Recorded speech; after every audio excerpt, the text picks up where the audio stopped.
Les dinosaures, les mammouths et l'homme de Néandertal comptent parmi les stars de l'histoire de l'évolution. Autrefois nombreux, ils ont fini par disparaître complètement. Mais ils ne sont pas les seuls. Plus de 99,9% des espèces qui ont vécu sur Terre se sont éteintes. La nôtre a fait son apparition relativement récemment. L'homme moderne, ou Homo sapiens, est né en Afrique de l'Est il y a à peine 200 000 ans.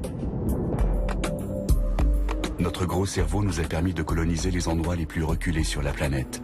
Et aujourd'hui, nous sommes plus de 7 milliards. Pour certains scientifiques, nous sommes désormais pratiquement immunisés contre une possible extinction. Pour d'autres, au contraire, la menace n'a jamais été aussi grande.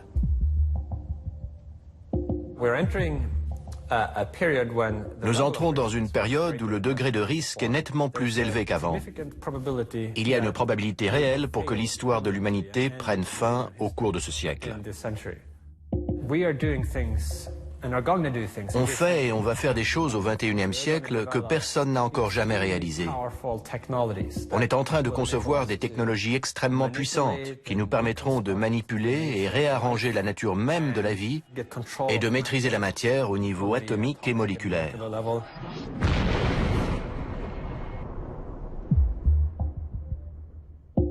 Nul ne peut dire si l'humanité est au début de son voyage ou bientôt à son terme. Et cette incertitude a donné naissance à un genre spécifique dans la culture populaire. Aujourd'hui, les scientifiques eux-mêmes s'intéressent aux catastrophes susceptibles de provoquer la disparition de notre espèce. Pendant la majeure partie de l'histoire de l'humanité, on a été relativement impuissant face aux risques existentiels. Mais aujourd'hui, les avancées scientifiques nous permettent de comprendre certains dangers que nous devrons affronter.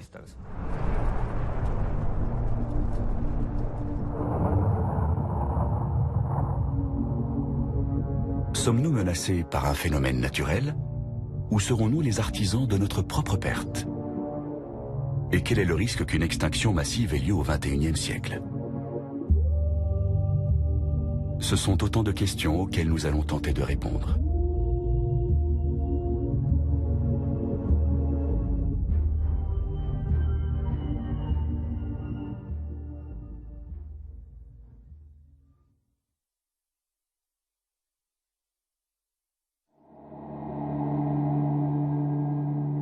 Le Soleil est l'étoile la plus proche de nous.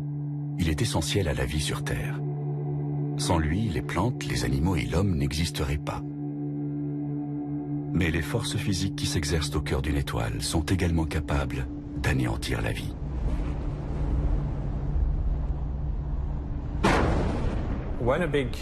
Quand une étoile massive explose, ça fait des dégâts. Et nous pourrions avoir la malchance de nous trouver à proximité de cet événement cataclysmique. Nous sommes directement menacés par l'explosion la plus titanesque qui se soit jamais produite dans l'univers.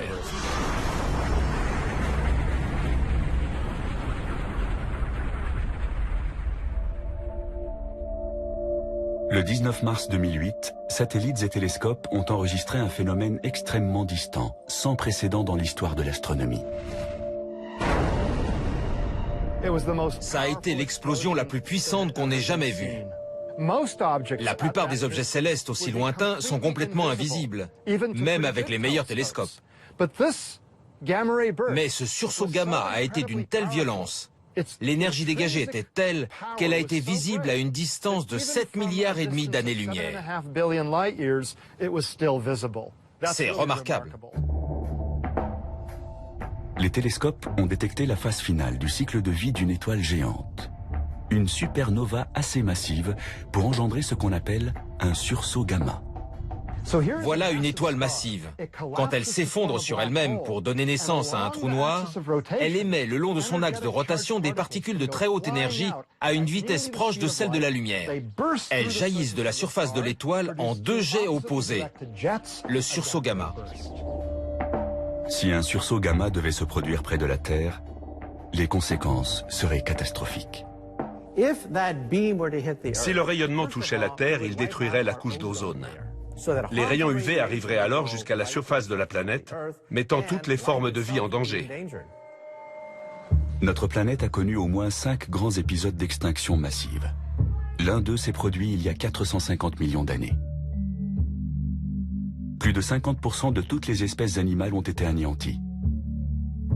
Pour certains scientifiques, les radiations cosmiques néfastes d'un sursaut gamma auraient joué un rôle dans cet événement.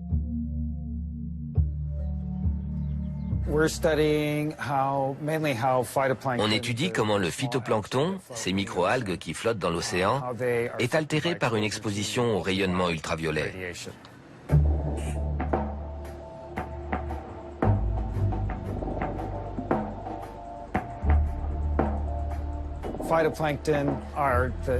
Le phytoplancton constitue le premier maillon de la chaîne alimentaire marine. Toutes les espèces marines en sont tributaires. On espère découvrir si sa réaction à une augmentation du niveau des UV pourrait être assez grave pour entraîner une extinction de masse. L'étude n'est pas terminée, mais elle montre déjà qu'une augmentation du rayonnement ultraviolet peut avoir des répercussions dévastatrices sur le plancton. Nos premiers travaux portaient sur une espèce de phytoplancton océanique, Synechococcus. On a constaté qu'il réagissait très fortement aux UV. La photosynthèse devient impossible. Si c'est bien un sursaut gamma qui a dévasté la Terre il y a 450 millions d'années, cela pourrait se reproduire. Les astronomes ont découvert une étoile dont le cycle de vie touche à sa fin et qui risque à tout moment de provoquer un énorme sursaut gamma. Voici le système binaire appelé WR104. Comparé à l'étoile dont la mort a été observée en 2008, il est tout proche de nous à seulement 7000 années-lumière. Or, les astronomes savent désormais que son axe de rotation est presque aligné sur la position de la Terre. Ce sont deux étoiles qui orbitent l'une autour de l'autre, comme ça. Leur plan orbital se trouve presque parfaitement dans le plan du ciel. Ça veut dire que l'axe de rotation de l'étoile qui va exploser pointe à peu de choses près dans notre direction. Si WR104 envoyait un jet de rayonnement gamma vers la Terre, le contre-coup pour notre planète serait dramatique. Le temps qu'elles arrivent jusqu'à nous, les radiations seront très atténuées, mais suffisantes pour provoquer des dégâts dans la haute atmosphère. Elles détruiront au moins la couche d'ozone. Or, sans la couche d'ozone, nous serions exposés à des niveaux dangereux de rayons ultraviolets. De plus, l'accumulation de composés azotés déclencherait des pluies acides. Les récoltes diminueraient, la chaîne alimentaire serait peu à peu perturbée et la vie marine s'éteindrait. Une fois la chaîne alimentaire terrestre paralysée, c'est toute la vie qui commencerait à disparaître.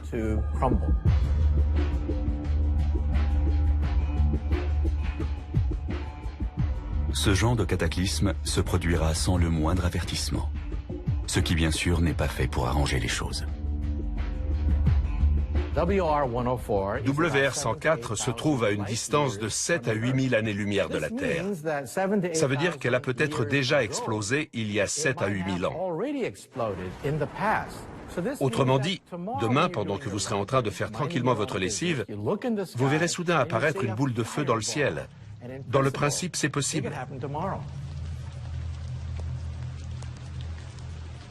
Mais dans ce scénario, un sursaut gamma n'est pas le seul danger. Si une étoile proche explosait, le trou noir qui se formerait alors poserait un problème bien plus grave encore. Un trou noir est l'objet le plus monstrueux et le plus extraordinaire dans tout l'univers. Tout ce qui essaie d'en sortir est immédiatement réaspiré dedans. Les chercheurs connaissent depuis longtemps l'existence des trous noirs supermassifs qui forment le noyau central des galaxies. Notre propre système solaire orbite autour de l'un d'eux, mais hors de sa gravité à 27 000 années-lumière. Pourtant, le trou noir découvert il y a une dizaine d'années a surpris la communauté scientifique. En 2001, on observait le ciel quand quelque chose est passé devant les étoiles. Il y a eu une distorsion de la lumière qu'elles émettaient, signe qu'un objet invisible passait devant elles. On a cherché et on a fini par comprendre « Ouh là, c'est un trou noir errant ». Les trous noirs ne sont pas statiques. Ils peuvent se promener dans toute la galaxie. On a compris la nature de cette nouvelle menace, car ils sont complètement imprévisibles.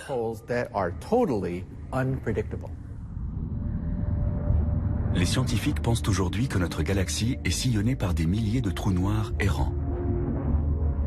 Ces vestiges de supernovae ont été éjectés dans toutes les directions à travers la Voie lactée. Certains se frappent de plein fouet et sont déviés dans une autre direction. C'est ce qui a dû se passer. À la suite d'une collision, celui-ci s'est retrouvé en orbite autour de la Voie lactée. Si un trou noir devait traverser notre système solaire, nous serions directement menacés. Si un trou noir s'approche de nous, on le saura par l'observation de nos planètes externes qui se mettront à osciller sur leur orbite. Si ce trou noir dépassait Saturne, l'orbite de la Terre serait déstabilisée. Notre planète serait poussée vers le Soleil ou éjectée dans l'espace. Le trou noir pourrait aussi l'avaler. Mais pour cela, il faudrait que l'aspirateur cosmique passe à seulement quelques centaines de kilomètres de nous.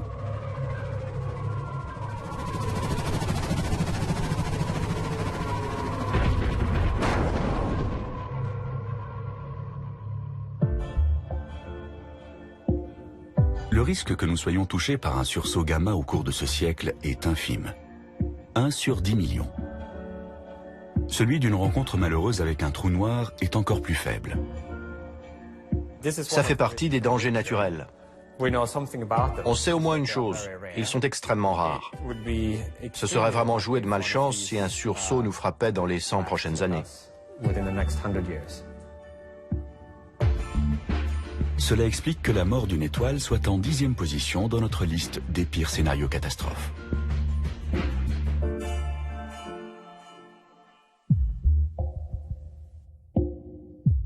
Celui classé à la 9e place est déjà plus plausible.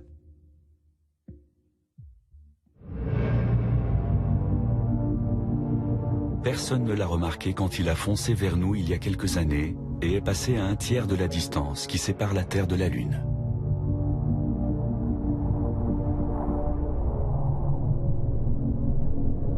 Ce n'est que 3 jours plus tard que les astronomes ont découvert cet astéroïde de 73 mètres de diamètre, baptisé 2002 MN. Il aurait suffi que son orbite soit légèrement différente pour qu'il heurte la Terre et réduise en champ de ruines une ville de la taille de Stockholm. N'ayant pas pu être prévenus à l'avance, les habitants auraient été décimés. Terminé. Pas un seul survivant à Stockholm.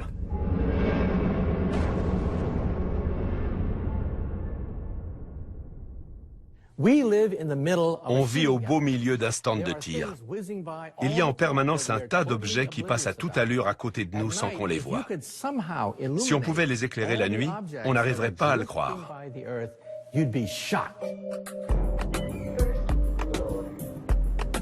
C'est dans un modeste bureau comme beaucoup d'autres que des chercheurs surveillent ces millions de projectiles cosmiques. Voilà, mon bureau est là. Voilà un schéma de la position actuelle de certains astéroïdes potentiellement dangereux. Si on affiche leur orbite, on voit tout de suite qu'il y a du souci à se faire. Tous les matins, Paul Chodas consulte ses mails. Cette simple tâche donnerait à beaucoup l'envie de retourner se coucher. Car un logiciel automatisé envoie directement à sa messagerie toutes les informations concernant les astéroïdes découverts récemment qui pourraient entrer en collision avec la Terre. Là, par exemple, on a un objet nouveau qui présente un risque de collision avec la Terre en 2071, avec une probabilité de 3 sur 1 million. Il a été découvert cette nuit. Tous les jours, il y a du nouveau. Un impact imprévu entre la Terre et un objet de la taille de 2002 MN n'a malheureusement rien d'invraisemblable.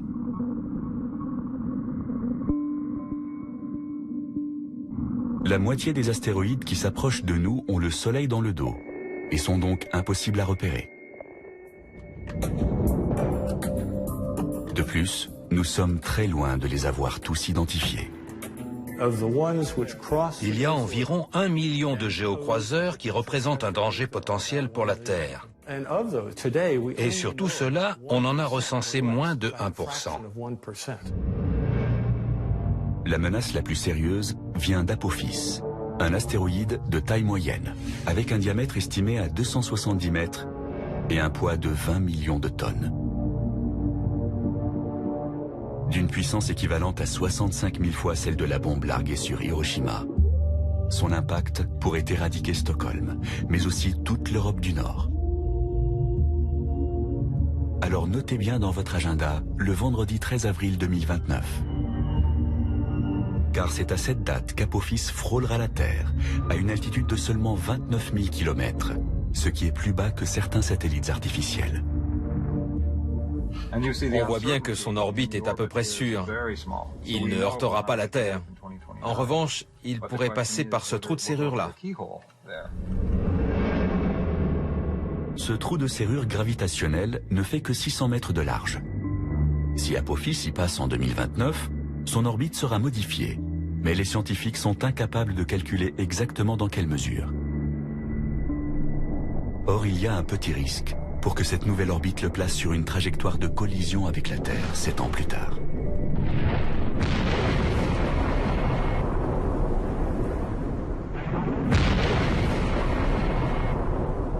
Il existe plusieurs méthodes pour dévier un astéroïde dangereux. À condition d'avoir assez de temps, la plus efficace serait d'utiliser un remorqueur spatial. Il se mettrait en vol stationnaire devant l'objet, comme un hélicoptère, et le remorquerait en se servant de l'attraction sans le toucher. Pour le ralentir, il faudrait simplement que l'engin se place derrière, suffisamment près, et ça ralentirait l'objet. Et faire accélérer ou ralentir l'objet permettrait de le faire dévier sur une trajectoire voulue. Rusty Schweighardt a été un des astronautes du programme Apollo de la NASA. Aujourd'hui, il participe à l'élaboration d'une stratégie mondiale pour tenter de faire face à cette menace venue du ciel. On pourrait croire que l'Agence spatiale européenne ou la NASA aux États-Unis se sont fixés pour mission de protéger la Terre d'une collision avec un astéroïde. C'est faux. Il n'y a pas eu le moindre essai dans ce sens, ni les travaux d'analyse nécessaires parce que personne ne se sent responsable.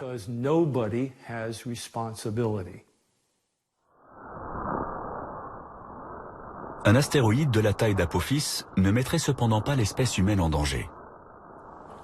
Les petits astéroïdes ne risquent pas d'anéantir l'humanité. Ils détruiront une ville, une région ou un État, c'est tout. Ce sont les objets dont le diamètre est supérieur à 2 km qui provoqueront une catastrophe à l'échelle planétaire. Les astronomes ont recensé plus de 800 astéroïdes qui sont proches de la Terre et qui font plus d'1 kilomètre de diamètre. Ils sont convaincus qu'il y en a peut-être une centaine d'autres à découvrir. Ce sont ces monstres qui pourraient modifier le cours de l'évolution.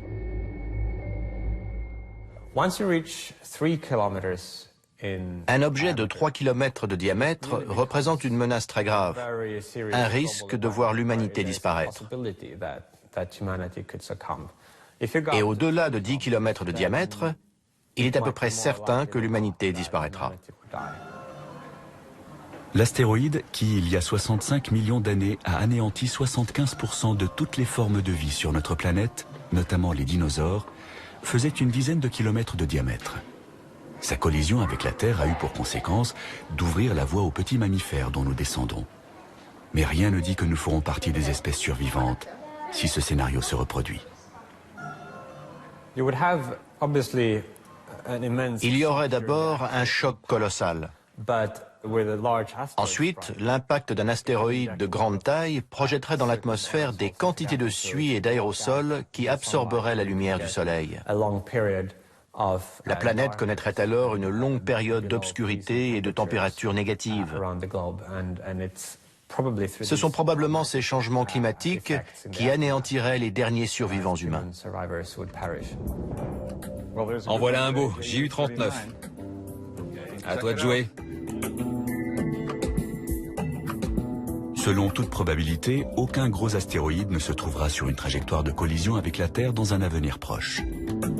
La véritable menace pour l'humanité vient d'ailleurs. Le danger ne vient pas des astéroïdes parce qu'on sait les repérer. Ils tournent autour du Soleil sur une orbite très périodique. Le danger, ce sont les comètes. La bonne nouvelle, c'est qu'elles sont moins nombreuses que les astéroïdes. La mauvaise, c'est qu'elles se déplacent 2 fois plus vite et qu'elles sont énormes. Certaines sont aussi grosses que Pluton. On sait aujourd'hui que Pluton n'est pas une planète à proprement parler. C'est une comète surdimensionnée. Au-delà de l'orbite de Pluton, il y a d'autres objets similaires tout aussi gros. Et la très mauvaise nouvelle, c'est qu'il est impossible de repérer la plupart des comètes, même les plus grandes. Imaginons le pire. Une comète effectue un premier passage autour du Soleil. Donc, elle n'a pas encore de queue et elle est totalement invisible. Puis, à mesure qu'elle tourne autour du Soleil, on voit apparaître une queue gigantesque dans la direction opposée au Soleil. Mais là, on n'a plus que 2 semaines devant nous et on n'a plus qu'à toucher du bois en espérant qu'elle nous rate.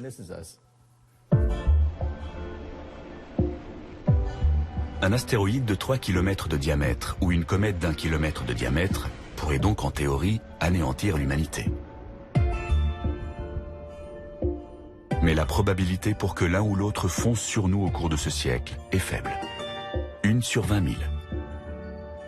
C'est pour cela que la menace d'une collision avec un objet céleste est classée à la 9e place dans notre liste.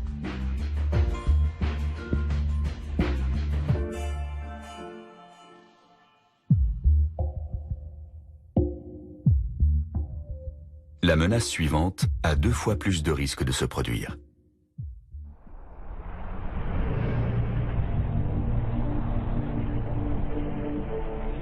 Quand les entrailles de la Terre se réveillent, il n'est jamais bon d'être à proximité. Une éruption volcanique est l'événement le plus destructeur qui puisse se produire sur Terre aujourd'hui. Les volcans les plus dangereux sont si grands qu'on peut ne pas se rendre compte qu'on est pile dessus. La plupart des visiteurs ne savent pas qu'ils se trouvent sur un des plus grands volcans en activité du monde. Quand un supervolcan se réveille, c'est toute la vie sur Terre qui est en danger. L'éruption d'un supervolcan est peut-être le type de cataclysme qui par le passé a déjà failli provoquer l'extinction de l'espèce humaine.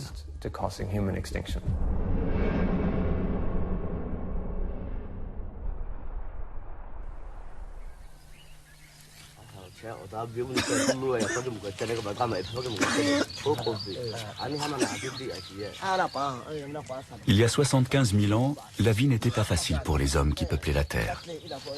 Une des périodes glaciaires récurrentes venait de commencer. Les températures étaient en baisse et la situation n'allait pas tarder à empirer. À l'autre bout du monde, sur l'île de Sumatra, il s'est produit une super éruption volcanique. Le Toba a rejeté dans l'atmosphère plusieurs milliers de kilomètres cubes de magma et de dioxyde de soufre. Nos ancêtres en Afrique de l'Est ont sans doute vu le ciel s'assombrir, peu à peu. La lumière du soleil était certainement très voilée, le ciel était presque complètement couvert. La température mondiale a chuté, devenant négative au niveau de l'équateur.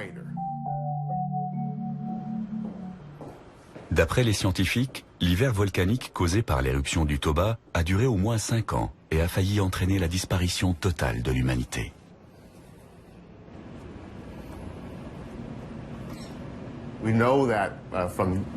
Les études génétiques modernes ont montré qu'il y a eu une diminution des populations humaines il y a environ 75 000 ans, ce qui correspond sensiblement au moment de l'éruption du Toba. Notre nombre est tombé à seulement quelques milliers d'individus. Cette période est considérée comme la plus critique pour l'humanité. L'espèce humaine a frisé l'extinction totale. L'éruption du Toba, ce supervolcan, a pratiquement provoqué notre disparition.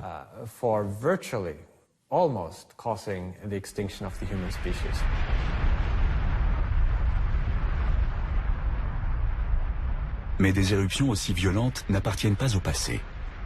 On a recensé une dizaine de supervolcans encore en activité aujourd'hui. En ce qui concerne les supervolcans, la question n'est pas de savoir s'il y aura une nouvelle éruption, mais quand elle aura lieu. Le numéro 1 sur la liste des volcans qui pourraient faire d'immenses dégâts se trouve en fait sur un des sites les plus visités au monde.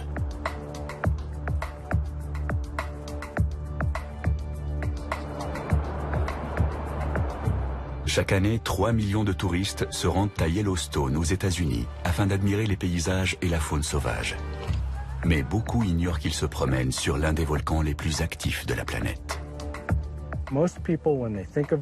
Pour la plupart des gens, qui dit volcan, dit éruption de matière dans toutes les directions, qui retombe sur un relief escarpé de forme conique.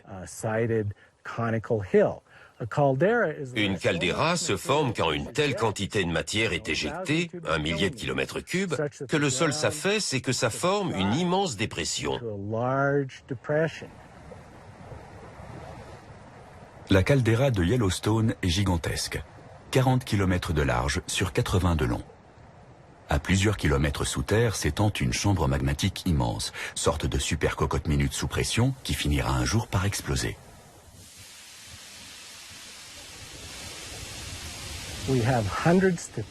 Il y a des centaines, voire des milliers de séismes par an. Il y a des geysers, des sources chaudes, des mares de boue et des fumerolles. Il y a aussi des zones de plusieurs centaines de kilomètres carrés qui se soulèvent, puis redescendent lentement, comme si le volcan respirait. Par exemple, celle qui se trouve devant nous s'est surélevée de 12 cm entre 1996 et 2004. De toute évidence, la chambre magmatique située sous le parc est très active. Reste à savoir quand se produira la prochaine éruption. Y aura-t-il des éruptions à Yellowstone? Oui, ça ne fait aucun doute. Y a-t-il déjà des essaims sismiques? Oui. Des déformations du sol? Oui. Pourquoi n'est-ce pas le signe d'une éruption imminente? Parce que ça touche différentes zones. Et ce n'est pas causé par des mouvements du magma en un point précis. Malheureusement, ces propos rassurants ne sont que des conjectures, car les géologues savent très peu de choses sur le comportement d'un supervolcan avant une éruption. On n'a aucune expérience d'éruption volcanique de cette ampleur. Dans le cas qui nous intéresse, on ignore si ça arrivera dans une semaine, 1 an, 1000 ans ou 10 000 ans. On est incapable de prédire la date de la prochaine super-éruption à Yellowstone. On sait cependant que ce supervolcan s'est toujours réveillé avec une ponctualité étonnante. Il a un cycle éruptif très régulier, à peu près tous les 600 000 ans. La dernière éruption a eu lieu il y a un peu plus de 600 000 ans. Donc, si on se réfère à son comportement passé, on peut dire qu'il est en retard pour la prochaine. Quand ce moment sera venu, la Terre s'ouvrira et la lave commencera à jaillir. D'abord à un endroit, puis à plusieurs, jusqu'à ce qu'une ligne de fissure provoque l'effondrement du couvercle et que la chambre magmatique explose.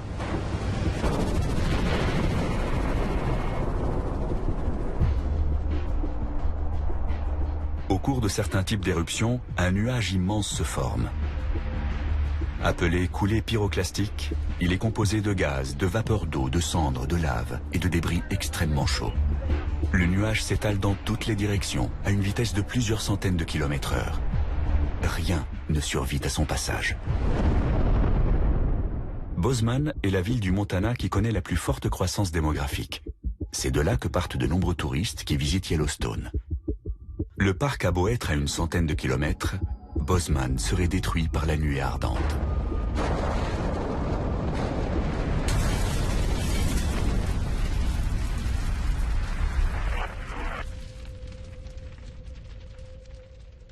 Le nuage, chargé des particules les plus fines, atteindrait une altitude de 25 000 mètres et s'étendrait lentement dans toute l'atmosphère. La conséquence principale serait d'ordre climatique. En imaginant le pire, il y aurait peut-être 5 ou 6 années pendant lesquelles la période de croissance serait diminuée, voire réduite à néant. Or, pour l'instant, on ne dispose pas de réserves de nourriture suffisantes qui nous permettraient de faire face à une situation de ce genre.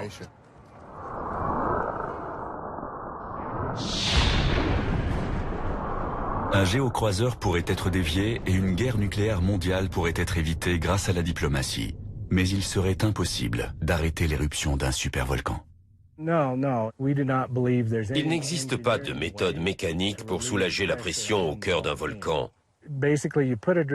On peut percer un millier de trous de mine ou recouvrir Yellowstone d'une couche de 3 km d'épaisseur de ciment ou de béton armé. La nature gagnera toujours. On ne peut pas empêcher une éruption de ce type. Mais on peut prendre des précautions. Par exemple, en construisant des abris avec des réserves d'eau et de nourriture suffisantes pour que les gens puissent tenir 10 ans ou plus, le temps que la situation s'améliore à la surface. Le risque d'une super éruption au cours des décennies à venir est faible, de 0,1 à 0,2%. Espérons simplement que les survivants seront assez nombreux pour faire renaître la civilisation. Depuis que la Terre existe, les éruptions de supervolcans ont été 2 fois plus nombreuses qu'une collision avec un astéroïde ou une comète. C'est pour cela que cette menace occupe la 8e place dans notre liste.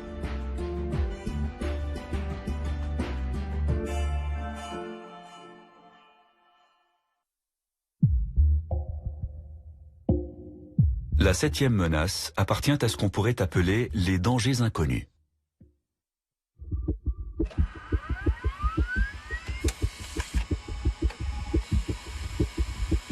Une nuit d'août 1977, peu avant minuit, le radiotélescope de l'Université d'État de l'Ohio a capté un signal étonnant.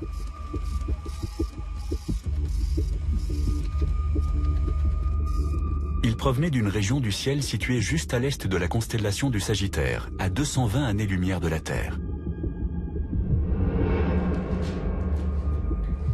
Le signal était si net que l'astrophysicien qui a observé le phénomène a fait dans la marge de la sortie papier une inscription devenue célèbre depuis. L'intérêt du signal WOW réside dans sa forme. Il monte et redescend. C'est la forme exacte d'un signal venu d'un point précis dans le ciel et qui se déplacerait avec les étoiles.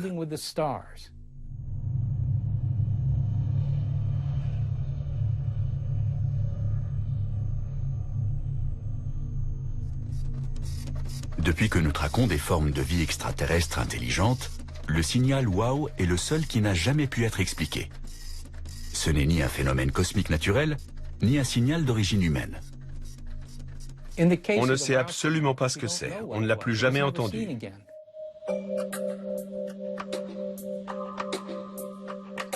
Se peut-il qu'ils existent, ces êtres d'une intelligence supérieure dépeints dans les romans et les films de science-fiction? Leurs intentions sont parfois pacifiques, mais la plupart du temps, ils ne nous veulent pas du bien.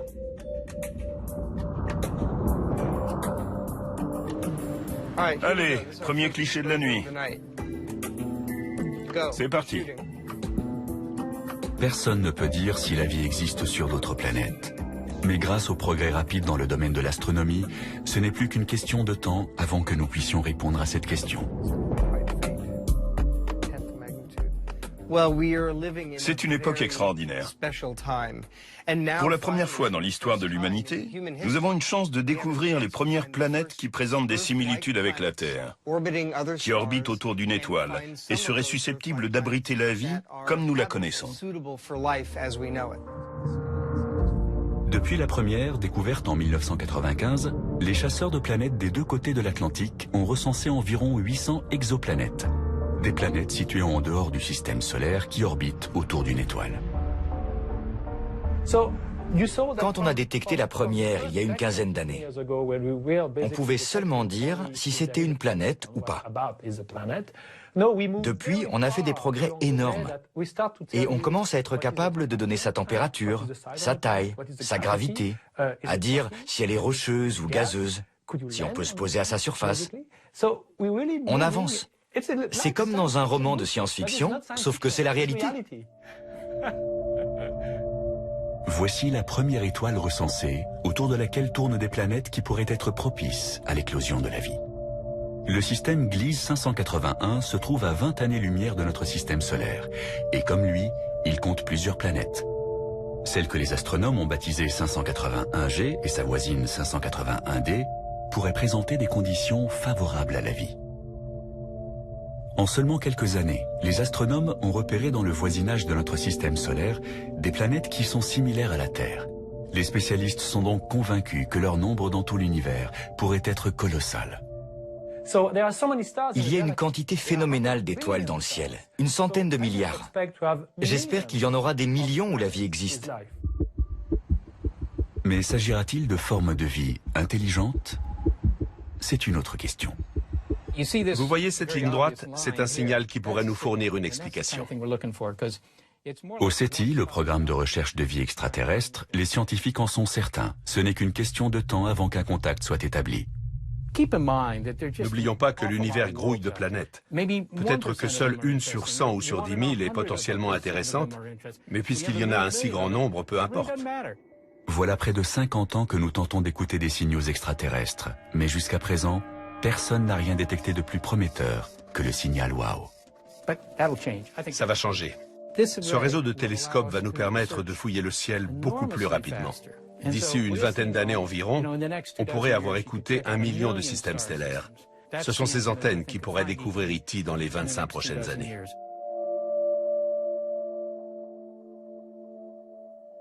Mais ces extraterrestres pourraient-ils représenter un danger? Nul ne voit d'inconvénient à ce que le SETI cherche d'éventuels signaux. En revanche, ce que fait cet homme n'est pas du goût de tout le monde. Alexandre Zaitsev est un radioastronome russe. Personne n'a envoyé autant de messages dans l'espace que lui. Le dernier a été émis en 2008 en direction du système Gliese 581. C'est comme si on construisait un pont entre nous et une autre civilisation à l'autre bout.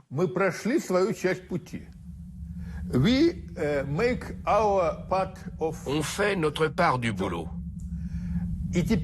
À eux de faire le leur. Pourront-ils décoder notre message? Le comprendront-ils? S'il existe dans le système Gliese 581 des êtres vivants capables de recevoir ce message quand il arrivera, au printemps 2028, ils apprendront beaucoup de choses sur nous. Ce message contient entre autres une liste des ressources naturelles de la Terre, comme les minéraux et les métaux, une carte qui montre l'alignement des continents, ainsi qu'un guide du génome humain.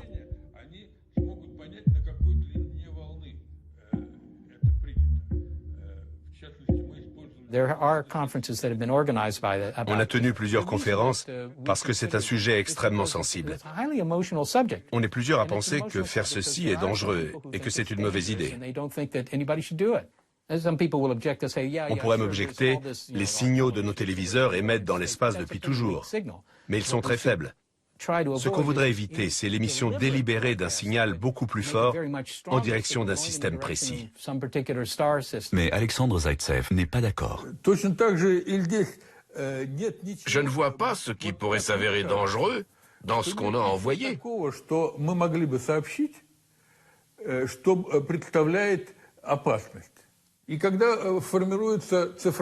Toutes les émissions numériques transmettent des informations connues dans tout l'univers.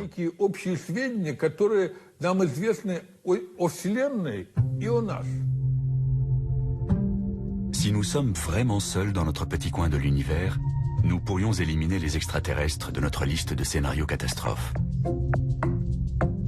Mais si des formes de vie intelligentes existent quelque part, il se pourrait parfaitement que ces êtres aient un comportement violent et agressif, tout comme nous. Dans ce cas, nous pourrions avoir des ennuis. Regardez l'histoire. À chaque fois qu'une société plus évoluée a croisé la route d'une société moins avancée, ça a généralement mal tourné pour cette dernière.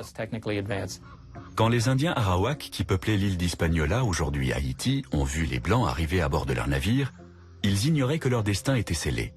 3 générations plus tard, cette population de plus d'1 million d'individus avait été anéantie. Si des extraterrestres voulaient se débarrasser de nous, ils n'auraient aucun mal à le faire. Statistiquement, il y a peu de chances pour qu'ils n'aient que 500 ans d'avance sur nous. Il est plus probable qu'ils aient des milliers, voire 1 million d'années d'avance sur nous. Si des agresseurs éventuels voulaient faire le maximum de dégâts, il leur suffirait d'observer la Terre de nuit pour savoir quelle cible viser.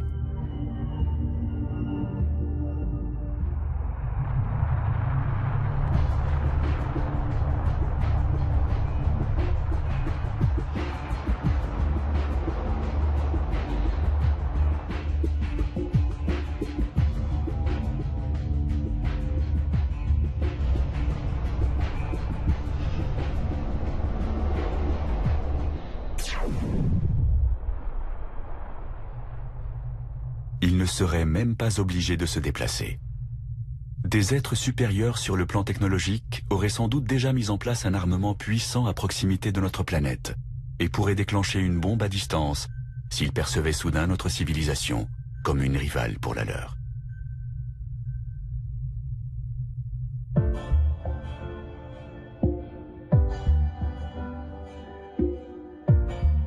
Il y a quelques siècles à peine, les hommes ignoraient tout de la menace posée par les astéroïdes et les supernovées. Aujourd'hui, nous connaissons leur existence. Mais le danger que représente une civilisation extraterrestre est plus délicat à estimer. Je dirais qu'il est faible, mais il est très difficile à évaluer. Et ne serait-ce que pour cette raison, on ne peut pas l'écarter. Étant donné que l'humanité ne survivrait certainement pas à une rencontre du troisième type, cette menace est classée en 7e position sur notre liste.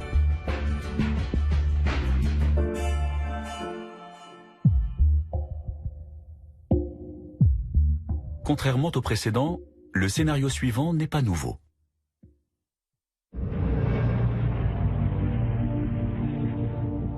Par bien des aspects, les bactéries, les virus et les parasites sont les organismes vivants les plus coriaces sur Terre. Chaque animal et chaque plante héberge ses propres souches virales. La coexistence entre l'hôte et son compagnon microscopique est souvent pacifique, mais pas toujours.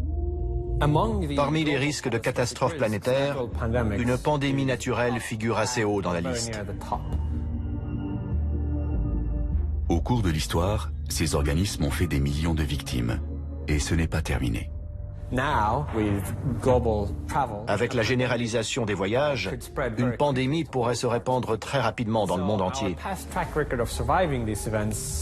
Ce n'est pas parce que nous avons survécu à ce type d'événements par le passé qu'ils ne nous seront pas fatals à l'avenir.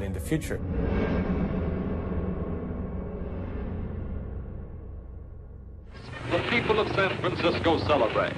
You've seen the signs they carry. Kaiser Wilhelm. 1918. Partout dans le monde, on fête la fin de la Première Guerre mondiale, comme ici sur Market Street à San Francisco. La victoire des Alliés met un terme à 4 années de cauchemar. Pourtant, un nouvel ennemi est en embuscade. Un ennemi bien plus meurtrier que les obus ou les gaz toxiques. Sur ces images, on remarque que certains portent des masques. Baptisée grippe espagnole, une pandémie se propage comme une traînée de poudre. Près de la moitié de la population mondiale est touchée et 80 millions de personnes en meurent. Dans tous les cimetières britanniques, on trouve des tombes datant de 1918.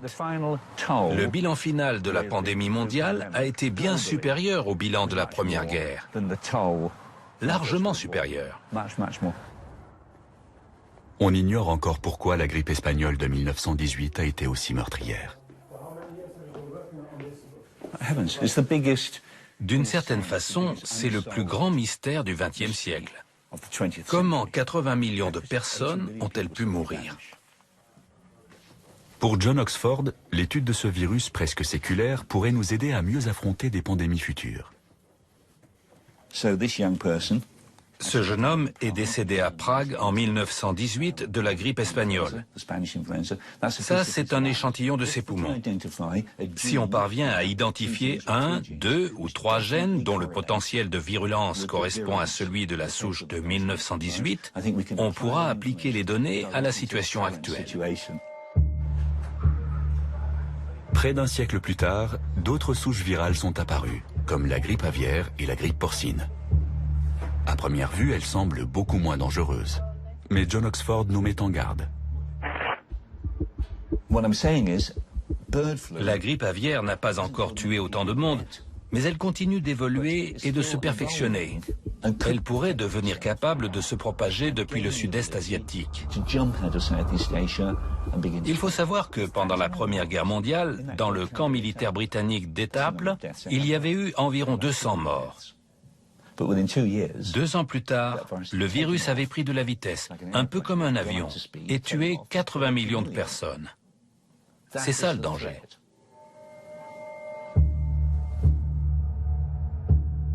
Un virus pénètre dans nos cellules et commence à se répliquer en utilisant les ressources des cellules. Les plus dangereux sont les virus à ARN. Dépourvus de mécanismes de correction des erreurs, ils présentent un taux de mutation élevé. La plupart de ces mutations ne sont pas viables, mais certaines survivent et se propagent.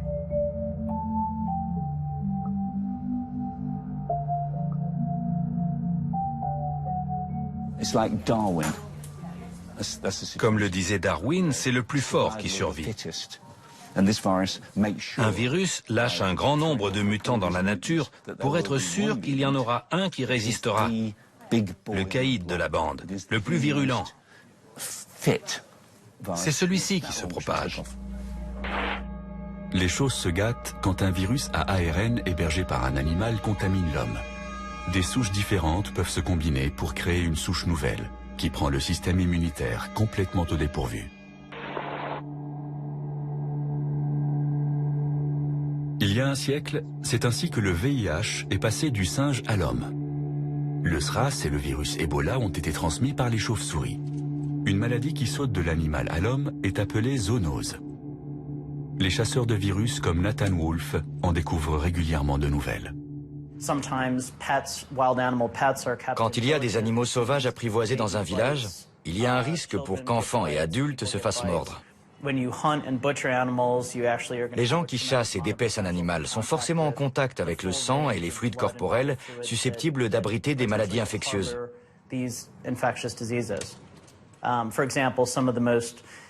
C'est comme ça qu'on a fait une découverte essentielle concernant la transmission des rétrovirus appartenant à la même famille que le VIH. On a isolé des souches humaines qu'on n'avait jamais vues avant. Malheureusement, ce n'est peut-être que le début. Ce qu'on a découvert jusqu'à présent n'est que la partie émergée de l'iceberg. La population humaine vient juste d'entrer dans une phase nouvelle. Avec le développement du transport aérien, le monde entier est devenu un petit village.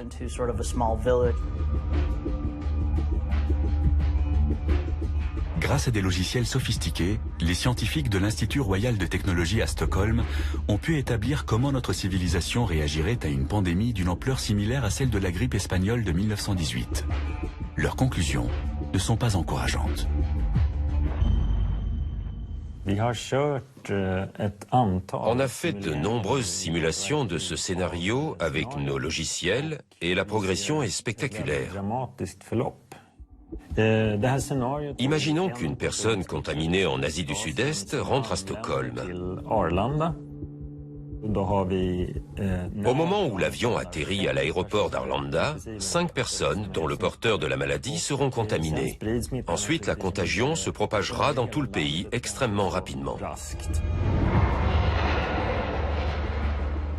Le virus contamine les foyers et les lieux de travail, mais plus particulièrement les endroits publics très fréquentés. Mettre au point un vaccin et pouvoir en assurer la distribution à temps est quasiment impossible.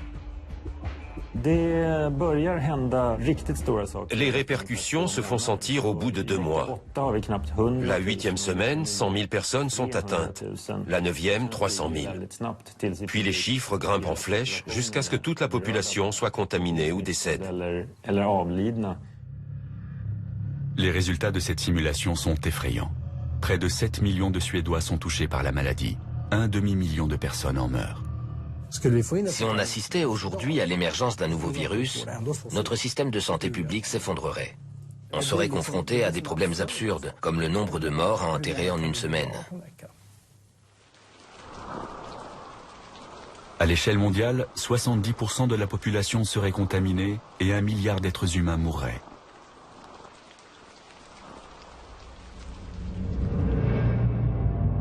Faut-il envisager l'émergence de souches virales capables de provoquer des ravages encore plus terribles, voire de nous rayer définitivement de la carte?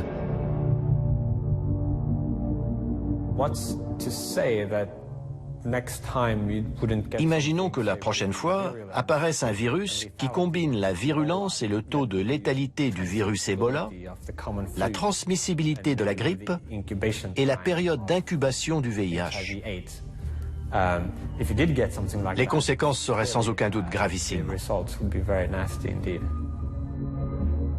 À la façon d'un cheval de Troie en informatique, ce virus diabolique se propagerait dans le monde entier sans que nous en soyons conscients et finirait par nous anéantir. C'est un scénario peu probable, mais possible malgré tout. Il ne faut jamais sous-estimer un virus. Jamais. En principe, il n'y a aucune raison pour que la nature n'en soit pas capable. Cela exigerait une combinaison improbable de processus d'évolution. Mais c'est certainement un des principaux risques existentiels envisagés jusqu'à présent.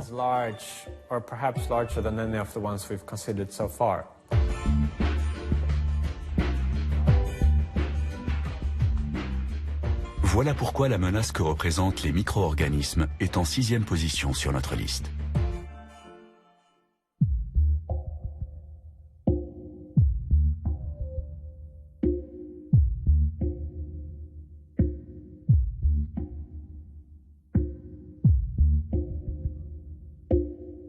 La séparation entre les primates et les premiers hominidés s'est faite sur environ 6 millions d'années et a été émaillée d'innombrables catastrophes.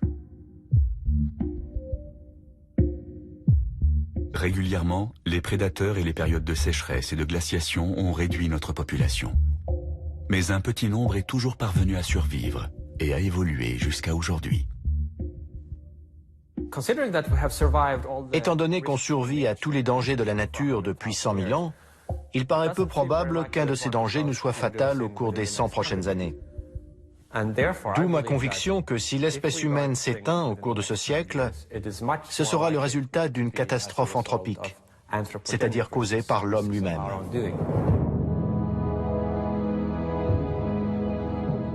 Le deuxième volet de ce documentaire nous emmènera à Pripyat, véritable fenêtre sur ce que serait le monde sans l'espèce humaine.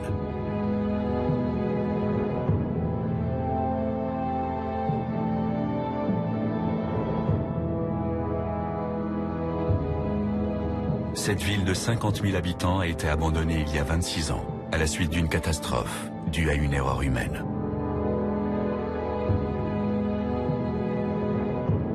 Le taux de radioactivité est encore si élevé que personne ne pourra revenir s'y installer avant des siècles. Mais pourrions-nous faire pire